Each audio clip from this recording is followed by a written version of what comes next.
This method can help answer questions about diseases and pathologies by providing a structured view on disease symptoms, diagnostic and therapeutic procedures, and patient outcomes from clinical case reports. The main advantage of this technique is that it can be applied to any patient cohort in the biomedical literature, making epidemiological studies of rare or emerging conditions more realizable. This method makes subsequent text analysis workflows more intuitive and easier to implement. By making text data machine readable with rich metadata, we can establish clinical case reports as a findable, accessible, interoperable, and reusable, or FAIR, data resource.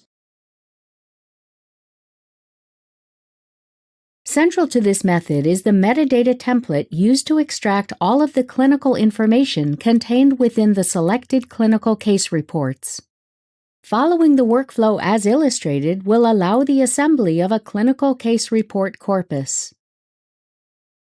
To enhance the findability, accessibility, interoperability, and reusability of the medical content from a clinical case report, include contextual details in each field rather than providing terms only from a controlled vocabulary. Omit commonly repeated words and phrases.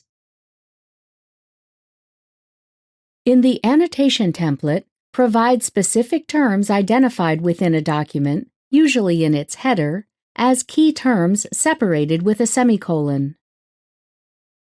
Provide demographic values, specifically any text statements describing a patient's background including sex and/or gender, age, ethnicity, or nationality. Provide geographic